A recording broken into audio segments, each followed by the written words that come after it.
ఓం సద్గురు పరబ్రహ్మణే నమః. మహావాక్యాల్లో బోధలో మనం తెలుసుకుంటున్నాం. 3 అవస్థలు దాటిన వాడికి ఈ మహావాక్య బోధ అవసరం, అర్హత ఏర్పడుతుంది అని మనకి తెలియజేశారు. దానికి ఉదాహరణగా అందరికీ అర్థమయ్యేలా ఏరు దాటిన 10 మందిలో ఒకడు అందరినీ లెక్కేసి 9 వచ్చారు, 9 మందే వచ్చారు, 10వ వాడు ఏమయ్యాడు అనే దృష్టిలో పడిపోయాడు. తనని తాను లెక్కేసుకోలే. ఇంకొకడు వచ్చి నువ్వే 10వ వాడివి అని చెప్పాడు. అంటే ఆ 9 మందిని తెలుసుకుని ఉన్నాడు గనక నువ్వే 10వ వాడివి అంటే అర్థమైంది, తెలిసింది, వెంటనే అర్థమైంది. అదే ఆ 9 మంది పరిస్థితి తెలియకపోతే వాడికి నువ్వే 10వ వాడివి అంటే ఏమీ అర్థం కాదు. అందుకనే మహావాక్య బోధకు అర్హత, ఎవరికి అర్హత ఉందో చెప్పారు. అట్లాగే జాగ్రత్తలో స్థూల శరీరం పనిచేస్తుంది, స్వప్నములో సూక్ష్మ శరీరం పనిచేస్తుంది, సుషుప్తిలో కారణ శరీరం పనిచేస్తుంది. వీటన్నిటినీ అభిమానించినటువంటి చిదాభాసులు అంటారు. అంటే వాటిని ప్రకాశింపచేసేటువంటి వాళ్ళు, అంటే ఆ అవస్థలకు అధిపతులు. జాగ్రత్త అవస్థకు విశ్వడు, సుషుప్తి అవస్థకు స్వప్నావస్థకు తైజసుడు, సుషుప్తి అవస్థకు ప్రాజ్ఞుడు. వీళ్ళు ముగ్గురు ఈ అవస్థలకు అధిపతులు. వీళ్ళు దీంట్లో వచ్చినటువంటి అవస్థల్లో వచ్చినటువంటి సుఖ దుఃఖాలన్నీ మాకే వచ్చినాయి, మేమే అనుభవిస్తున్నాం, మేమే నడుపుతున్నాం, చేసినా మేమే అంటారు. మరి అనుభవిస్తున్నా మేమే అంటారు. ఇదంతా కూడా అజ్ఞానంతో కూడుకున్నటువంటి భావన. అజ్ఞాని యొక్క పరిస్థితి అది. మరి సుఖ దుఃఖాలన్నీ వాళ్ళకే వచ్చినట్లుగా భావిస్తుంటే మరి సాక్షి అయినటువంటి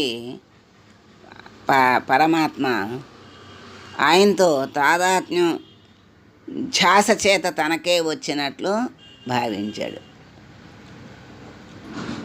అంటే వీటి యొక్క తాదాత్మ్యం చేత ఆత్మధ్యాస చేత తనకే వచ్చినట్లుగా భావించాడు. అంటే విశ్వ తైజస ప్రాజ్ఞుల రాకపోకడలను, వాళ్ళ యొక్క సుఖదుఖాల్ని తాను గుర్తిస్తున్నాడు.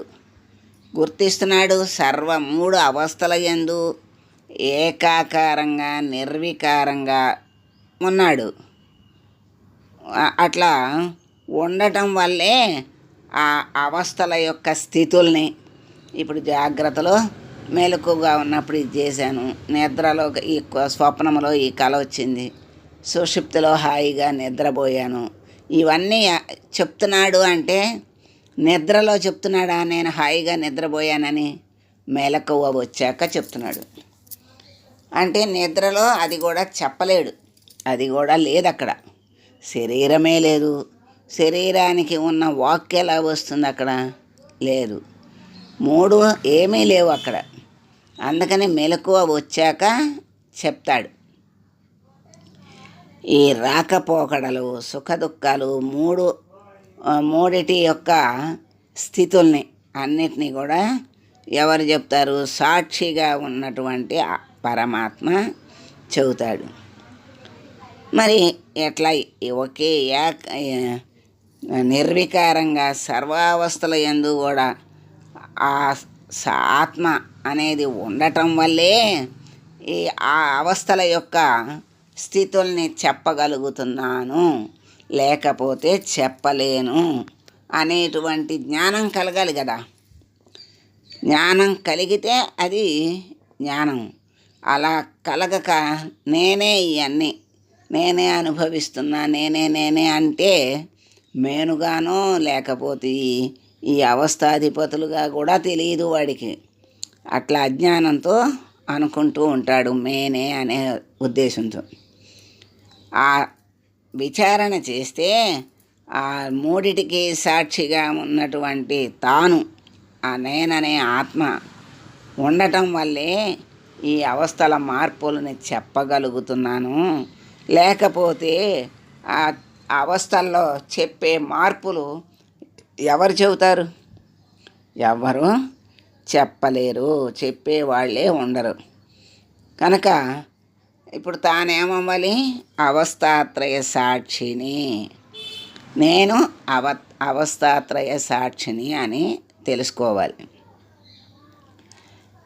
ఇప్పుడు ఒక ఫ్యాక్టరీ ఉంది, 3 షిఫ్ట్లో నడుస్తాయి. మొదటి షిఫ్ట్లో వాడు చేసి వెళ్ళిపోతాడు, రెండో షిఫ్ట్లో వాడు ఎవరి షిఫ్ట్లో పనులు వాళ్ళు చేసి వెళ్ళిపోతారు. వీటన్నిటికీ పైన ఉన్న వాడికి ఈ 3 షిఫ్టుల్లో ఏం జరిగింది, ఆ రెండో వాడు ఏం చెయ్యాలి అనేది విషయాన్ని ఆ పైన ఉన్నవాడు తెలియజేస్తాడు. ఇది ఇంతవరకు అయింది, ఈ షిఫ్ట్లో నువ్వు ఈ పని చెయ్యాలి, ఆ తర్వాత ఆ పని తర్వాత షిఫ్ట్ ఒకటి చేస్తాడు అనే విషయం తెలియజేస్తాడు. ఆ తెలియజేసేవాడు లేకపోతే ఏం పని అయ్యింది, ఏం చెయ్యాలి అనేది వీడికి ఎవరికి ఏం తెలియదు, ఏం చేయలేడు.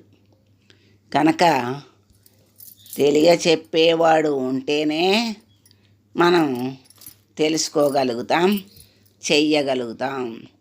మరి ఇక్కడ 3 అవస్థల్లో 3 అభిమానులు నడుపుతున్నారు. 3 అవస్థల్ని కాదంటలేదు, కానీ ఈ 3 అవస్థల్ని నడిపేవాడు పైన ఉన్నాడు అనేటువంటిదే అసలైన జ్ఞానం. ఈ 3 ఆ పైవాడు లేకపోతే ఈ 3 అవస్థలు లేవు. అభిమానులు లేరు, ఆ శరీరము లేదు, జీవితం లేదు, ఏమీ లేనట్లే. ఎందుకని? ఆ లోపల చైతన్యం లేకపోతే మరి అవస్థలు ఏమున్నాయి? శరీరమే లేదు, అవస్థలు లేవు, ఏమీ లేవు. అందుకని అవస్థల మార్పుల్ని తెలుసుకోగలిగాను అంటే నేను సాక్షి మాత్రుణ్ణి అని తెలుసుకున్నట్లు అని అనుకోవాలి.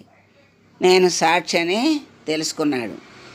అట్లాగే దశముడు దశముడు అంటే 10వ వాడు ఉన్నాడు కదా, తన 9 మంది ఎదట ఉన్న 9 మందిని తెలుసుకున్నాడు కనుక వెంటనే తనని తాను తెలియజెప్పేవాడు వచ్చి చెబితే, ఓ నేను 10వ వాడిని, కరెక్టే, నన్ను నేను మర్చిపోయాను, అసలు నేనే కదా వీళ్ళందరినీ లెక్కేసింది, మరి నన్ను నేను మర్చిపోయాను అని అప్పుడు వస్తాడు ఆలోచనలోకి.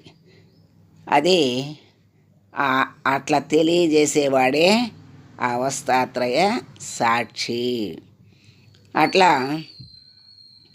దశముడు తన ఎదుట ఉన్నటువంటి 9 మందిని చక్కగా పరిశీలించి ఉండటం వల్ల 10వ వాడు లేడని గుర్తించటం వల్ల చెప్పగానే అర్థమైంది.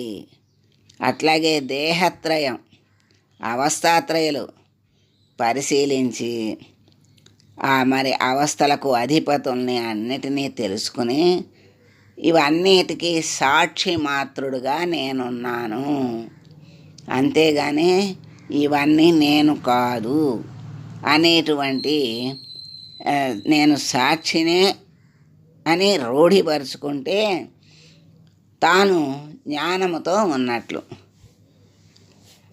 అది అవివేకి కానట్లు. నేను సాక్షి మాత్రుణ్ణి అని తెలుసుకోక అవస్థాభిమానులే నేను, అవస్థలే నేను, శరీరమే నేను అనుకున్నాడంటే అవివేకి, వివేకము లేనివాడు. అజ్ఞాని, జ్ఞానము లేనివాడి కింద లెక్క. అందుకని ఈ దృశ్యాలన్నిటినీ పరిశీలించిన తర్వాత విషయ సుఖాలన్నిటినీ పరిశీలించి ఈ విషయ సుఖాలన్నీ క్షణికములు, అంటే క్షణికానందాన్ని ఇచ్చేవే కానీ శాశ్వతానందాన్ని ఇచ్చేవి కాదు అని తెలుసుకుంటే అప్పుడు ఆ శాశ్వతానందం కోసం వెతుకుతాడు. అసలు ఈ విషయానందాలే శాశ్వతం, అవే ఆనందాన్ని ఇచ్చేవి అని అనుకున్నంత వరకు ఇంకొకడు లోపల ఉన్నాడు, నడుపుతున్నాడు అనేటువంటి జ్ఞానం లేనంత వరకు జన్మ పరంపరలో పడి కొట్టుకుంటూ ఉంటాడు. ఎప్పుడైతే ఈ అవస్థలు ఉన్నాయి, శరీరానికి అవస్థలకు అభిమానులు ఉన్నారు, ఈ మూడింటిని నడిపేవాడు లోపలున్నాడు అనేటువంటి జ్ఞానం వరకు వాడు వస్తే అప్పుడు కొంతవరకు జ్ఞానం. మరి తనని తాను పూర్తిగా తెలుసుకోలే, ఇంకా అది ఆవరించి ఉండటం వల్ల తనని తాను పూర్తిగా తెలుసుకోలే. మరి ఆ ఆప్తుడు వచ్చి ఆ ఆవరణను తొలగించాడు. తొలగిస్తే మహావాక్యాల యొక్క ఉపదేశాన్ని చేస్తే తనకు తాను గుర్తించగలిగాడు, తనని తాను గుర్తించగలిగాడు, తనని తాను తెలుసుకోగలిగాడు, జ్ఞాని అయ్యాడు అని ఇక్కడ మనకి చక్కగా అధికారి. ఇప్పుడు ఇటువంటి వాడు అధికారి అని తెలియబడింది. ఈ 4 మహావాక్యాల్ని జీవ బ్రహ్మైక్యం బోధిస్తున్నాయి. ఈ జీవుడు ఎక్కడి నుంచి వచ్చాడు? పరబ్రహ్మ నుంచి వచ్చాడు. మళ్ళీ ఎక్కడికి వెళ్ళాలి? పరబ్రహ్మలోకి వెళ్ళాలి. ఈ 4 వాక్యాలు ఏం తెలియజేస్తాయి అంటే జీవుడు బ్రహ్మ ఒకటే అని మనకి బోధిస్తూ ఉంటాయి. ఇవన్నీ కూడా జీవుణ్ణి ఉద్దేశించి బ్రహ్మతత్వాన్ని ఆదేశిస్తూ ఉంటాయి. కనుక ప్రతి వాక్యం కూడా జీవవాచకము, బ్రహ్మవాచకము అని 2 విధాలుగా ఉంటుంది. అంటే ప్రతి వాక్యంలో కూడా జీవవాచకము, బ్రహ్మవాచకం అని 2 ఉంటాయి. ఎట్లా అంటే మొదటి వాక్యంలో ప్రజ్ఞానం జీవవాచకం, బ్రహ్మవాచకం. రెండవ వాక్యంలో అహం జీవవాచకము, బ్రహ్మవాచకము. మూడవ దానిలో త్వం జీవవాచకము, తత్తు బ్రహ్మవాచకము. నాలుగవ దానిలో అయమాత్మ జీవవాచకము, బ్రహ్మ అనేది బ్రహ్మవాచకం. 2 వాక్యాలందు మాత్రం ఐక్యాన్ని బోధించే క్రియాపదం ఉంది. ఈ మిగిలిన 2 ప్రత్యక్షంగా క్రియాపదం లేకపోయినా అంతర్గతంగా అదే అర్థం వచ్చేట్లుగా ఉన్నది అని మనకి తెలియజేస్తున్నారు. ఇప్పుడు ఏంటి దీంట్లో ప్రతి వాక్యమునందు జీవవాచకము, బ్రహ్మవాచకం అని 2 ఉన్నాయి. ఏది జీవవాచకము, ఏది బ్రహ్మవాచకము అని మనకి ఇక్కడ క్లుప్తంగా చెప్పారు. జీవుడే బ్రహ్మ అన్నప్పుడు జీవుడే బ్రహ్మ అన్నారు అంటే జీవుడే బ్రహ్మ అయి ఉన్నాడనే అర్థం. క్రియాపదం చెప్పకపోయినా అర్థమే స్ఫురిస్తుంది కదా. అట్లాగే ఈ వాక్యంలోని బ్రహ్మ శబ్దానికి నిర్గుణ బ్రహ్మగా అర్థం చెప్పటానికి వీల్లేదు. ఎందువల్ల అంటే నిర్గుణ బ్రహ్మను చెప్పటానికి వాక్కుకి సాధ్యం కాదు. అసలు పరమాత్మని ఏ విధంగానూ చెప్పలేము. వాస్తవంగా అయితే అర్థమవటానికి ఏదో చెప్పటమే కానీ మనం చెప్పలేము. ఆ నిర్గుణ పరబ్రహ్మను గురించి చెప్పటానికి వాక్కుకి సాధ్యము కాదు అని మనకి తెలియజేస్తున్నారు. ఇంకా తర్వాత తెలుసుకుందాం, రేపు తెలుసుకుందాం. మంగళం పాడదాం. మంగళం గురుదేవాయ మహనీయ గుణాత్మనే సర్వలోకశరణ్యాయ సాధురూపాయ మంగళం. ఓ